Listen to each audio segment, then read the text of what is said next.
All right, now it's time to look at the forms that we've been talking about. Here's DUI diversion form number 1. You see the name of the form, or the number of the form actually, in the top left-hand corner.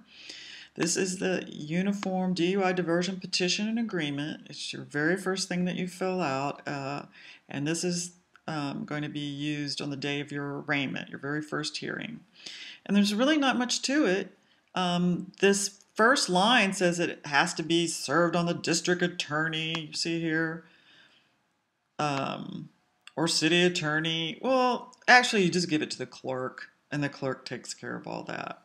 So down here, you're going to fill in your name, your address, your mailing address, and this is important. If you use a P.O. box and you want your mail to go there, be sure to fill that in because you're likely to get notices from the court, and you don't want to miss any of those. And then over here, you fill in the court name and the court case number. That's the case number that goes with you all the way through the case. And the date of your DUI offense. That's the date that you were arrested. If you don't know the name of the court, just ask the clerk, and he or she will tell you. And then you just go down here to the bottom. Let's see if I can. And it's going to tell you that you've agreed. You're going to say in here that you agree to everything in DUI Diversion Form 2, and that you're pleading guilty or no contest to the DUI charge. And so sign here, and the bottom part of this form where it says court orders for the court to fill out. So you're done with this form. Now we're going to skip to DUI Diversion Form 3 because Form 2 and 2A are just something for you to read and sign, and we've gone over everything in those two forms during the video presentation. So if you've watched the video, you should understand everything on 2 and 2A. The petitioner's sworn statement of eligibility is something you must actually swear to. So that means that you're going to sign it in front of the notary. And we're going to scroll down here to the bottom. Here's where you sign. And then here's where the notary has to put their little stamp. And the clerk in the court is likely to be a notary. You can see here it says court clerk, circuit court judge, so you don't need to go anywhere special to sign this form. And this just goes through everything we've already talked in the video about who can actually apply for diversion and is not disqualified. So that's all there is to diversion form number 3. All right, here we are looking at DUI Diversion Form 4, page 2. And you should read everything here, particularly if you're not a U.S. citizen, because in number 13 it says that you could be deported. So if you are not a U.S. citizen, you should see an attorney right away before you go any further in this process.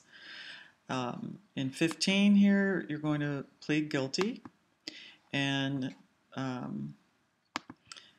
put the name of the county and say what you did wrong. But keep it simple. You might want to track what's in the police report. I can't really advise you without knowing what it says. But that's the only place that you get to tell your version of the events that got you the DUI arrest.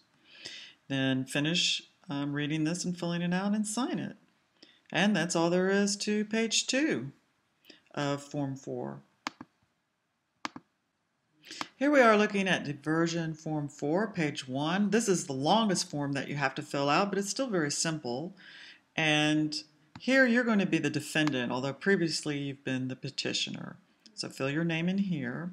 And I want to bring your attention to number 2 here, where it says, my physical and mental health are satisfactory. I'm not under the influence of any drugs or intoxicants except. The only thing that you should put in this blank here is any prescription medications you're taking, saying like an antidepressant or anything that would affect your moods. The reason that's there is because the court wants to know if you have any legitimate reason later to come back and say, I didn't know what I was doing when I agreed to enter this plea.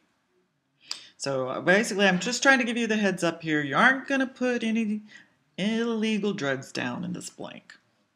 All right, now let's skip down to number 4. Here you're telling the court if you I am or I am not represented by an attorney. And right here, you have to initial this if you're giving up a right to a lawyer. You have that right. And I did have a person who'd watched my video call me today and say, hey, I was at my arraignment. No one asked me if I wanted a court-appointed lawyer. Sometimes you have to stand up for yourself and tell them what you want. They may not want to be passing out court-appointed attorneys right now because of the financial problems that the state is having. So speak up for yourself. So keep reading. You're going to read through all this. So number 8, you're going to say, I am pleading guilty. No contest means that you don't really think you're guilty, but you're just going to go ahead and admit it so you can get the thing over with. A lot of times judges don't like it when you plead no contest, and they'll give you a little trouble about that. So if you're going to do the diversion path, you might as well just plead guilty.